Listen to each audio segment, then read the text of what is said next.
Hey guys, Fox here, and today we're going to be doing the first review of the USFL 2023 college draft in the Birmingham Stallions. Now, for how these reviews are going to work is going to be following and looking at the article from foxsports.com about the draft recap, where it mentions a lot of bios about each player, and mainly my opinion is going to be just on a couple of the bigger keynote guys and what I think about them in terms of what they will actually provide the team if they come. Naturally, some of these guys will never go to the USFL because they'll stay in the NFL. Some of these guys will in a couple years, some will this year. And my reasoning to some of my reviews is going to be based on their position, on whether or not it's relying on coaching and other positions too much, or just the player themselves, and if not, they're a good pick. Well, okay, the best way to put it is we'll start off right now. With the 7th overall pick, the Birmingham Stallions chose offensive tackle Kadeem Telfort from the University at Birmingham. Telfort started 11 games as a senior at UAB. He was a first-team All-American USA honors. UAB rushed for 235 yards a game, which was 8th in the FBS, and he started in all 13 games in 2021 and was a Conference USA honorable mention. This is one of those picks that is definitely an overall very solid one to get, as this is someone naturally from Birmingham, UAB. So a very solid pick, as if you pick guys who are, more local, there's probably a better chance they're going to want to play for you instead of, not playing for you. So I think that overall it's definitely a very solid pick to get him. And as you'll see, I think picking in the trenches is the smartest draft choice you can make, so I really do love this pick as their first one. Then their second pick was another offensive lineman in Quentin Barrow from Grand Valley State. He played every game in 21 and 22 for D2 Grand Valley State, where he's D2 Conference Commissioners Association All-Region Honors, and was named All Great Lakes Intercollegiate Athlete Conference First Team, and was GVSU Offensive Lineman of the Year in 2021. Overall, another very solid pick, just because, as I said, getting a solid lineman is always a great thing. And especially when you're picking guys that aren't from D1 that have a lot more to prove, is a very solid pick as well. So I like this one as well.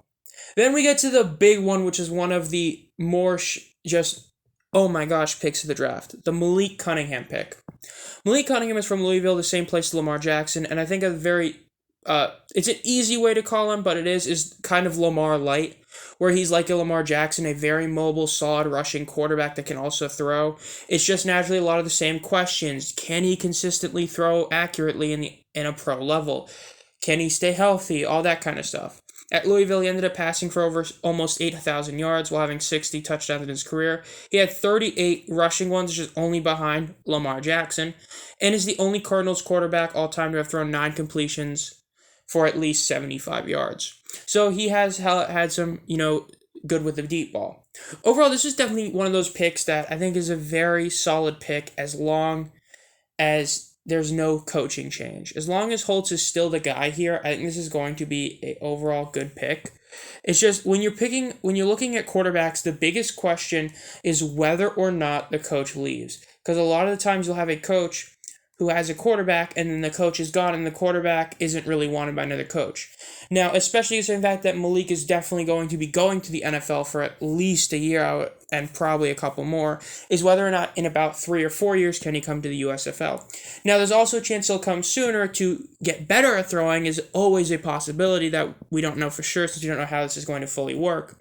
But I think that overall, this is one of those that is a very risky type of pick. You already have J.M.R. Smith, who didn't really get any sort of NFL look at during the offseason. So as long as you have him, who's one of the best quarterbacks in the league, is it really a huge necessary to get a quarterback? Even if you're saying in 3 years down the road he comes, who's to say that J.M.R. still isn't your quarterback 3 years down the road? So this is overall definitely a risky pick, and I would have liked it if it was a bit later. I think the 3rd round might have been a bit high, which I know that might be saying a lot for a quarterback. When you're talking about a league like this, as I said, offensive line and defensive line are where you're going to get the most value overall and the most help for your team. But if Malik does come to the USFL, and if he does in the next 3 years, he definitely can be a menace. Then we have Darius Davis, who's the 30th overall pick in the 4th round from TCU. He was a big role on the TCU offense that helped get to the national championship game in 22. One season after he led the team in receptions, Davis had 42 catches, second only to first-round prospect Quentin Johnson, first-round NFL prospect, for 531 yards and 5 touchdowns over 14 games. He had an 82-yard punt return to for a touchdown against Texas Tech in 2022, which is the new school record-breaking USFL MVP of 2022, Cavante Turpin.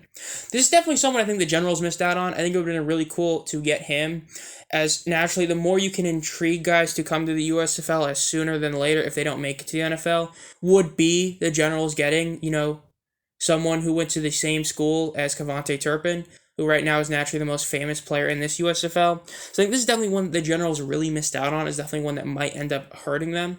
But I think that overall getting someone that can be a Victor Bolden-esque type of player is a very solid idea. Victor Bolden was one of the best players in the league last year, and to know that you have someone that might be able to come to your team to be another version of him is a very solid pick. And this is definitely one of the best picks of the entire draft for the Stallions.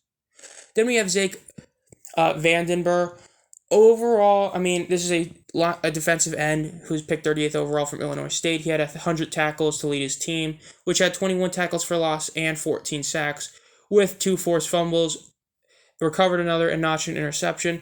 Overall, that's a very, very, a very solid type of player that's very versatile, especially considering, you're getting a 6'3", 230-pound linebacker.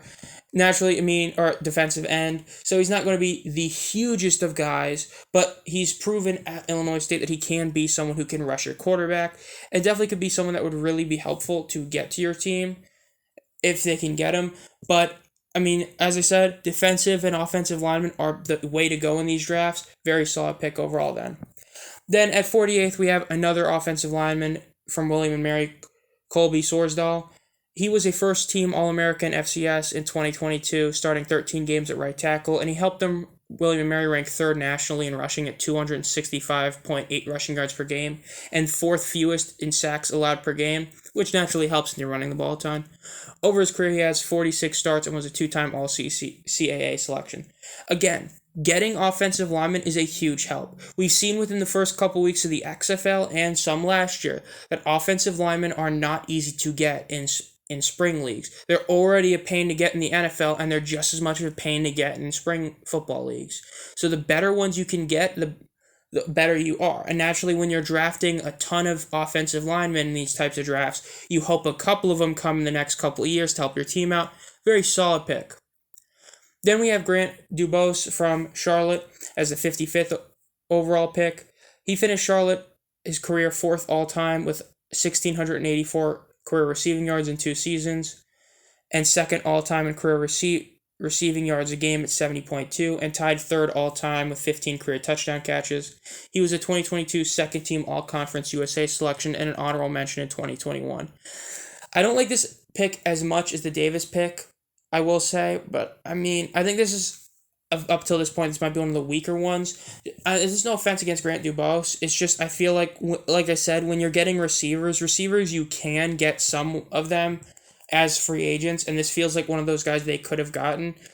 So, personally, I'm not the biggest fan of this pick, but it's not a bad pick, I would say. It's just one that I personally am not a huge fan of. He runs, I believe, it's like a 4.5 40, if I'm not mistaken. So, he's got some speed, but he's not like, he's not a insane, 4.3 type guy. Then we have Mark Evans II from Arkansas Pine Bluff. So, Arkansas Pine Bluff, another offensive lineman, 63rd overall pick. He started every game at left tackle for them in 2019, and he helped Taylor Porter become the 3rd player in program history with back-to-back 1,000-yard rushing seasons. He also started as a true freshman to help the team produce 4 500-plus yard offense games. Overall, just another lineman to pick. Very solid to keep picking linemen. They're smart picks. There's not a ton to talk about most of them, but they're overall going to be reliable. The more you get, the better you get. Then we have B.J. Thompson from Stephen F. Austin, 71st overall pick, defensive end. He recorded 6 sacks at 39 tackles in 3 seasons there, and he ranked 3rd on the team in 2021 with 12.5 tackles for loss, and 2nd on the team with 9.5 sacks. The same season, he also recorded 2 forced fumbles and fumble recoveries and 3 quarterback hurries. Again, another guy to man the trenches. Like I've said before, it's always a very solid pick to get guys who are in the trenches to help you out. I mean, this is a very big defensive end as well. This guy is 6'6", 209. So he's definitely someone that can be a menace up front. So I do like this pick over a lot as well. Then the last pick they had is defensive back Starling Thomas from UAB, another UAB pick. This is the 79th overall pick. He was a first team All Conference USA selection in 22, starting 13 games at corner. He recorded 30 tackles and a team high 15 pass breakups. He was also a Conference USA honorable mention in 21, starting all 13 games, having a couple more interceptions and a few pass breakups. He did miss one season due to injury and started all games in 2019. Again, you're getting another guy from UAB, which is always a great thing to have, as you're having more local guys that might want to come there naturally. So that's overall a great thing to have.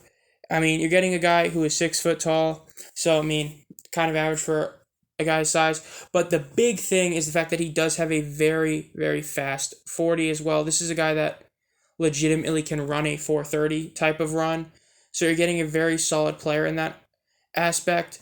So we definitely do think this is definitely someone that is going to be a very solid player for them if he does come, as the faster you are, naturally the better you are. So overall, a very solid pick. Now, I'm not the biggest fan of doing a draft grade for this kind of thing, as, like I said, these are guys that might come to the league and might not. But I do think that if I were to give a grade on the team, I think I kind of do it in a sense of looking at all their picks and how many of them were overall really solid, how many of them were just decent.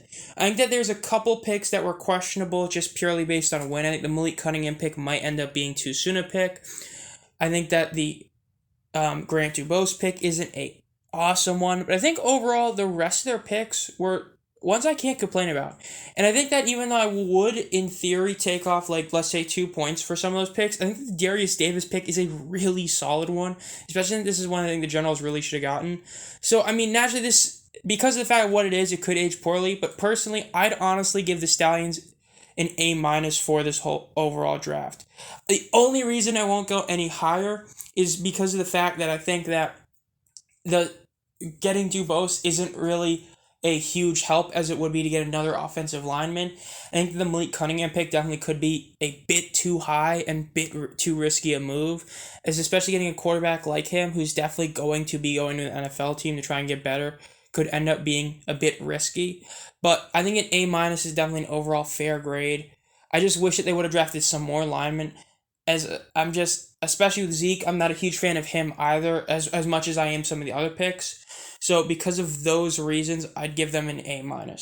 Now, this is it for this draft recap or review video. Naturally, we'll have another one come up in the next few days for the next team on the alphabet. So overall, I hope you guys like this one. If you want to be notified as soon as I upload any of the other ones, make sure to subscribe and hit the bell. And as always, have a great night.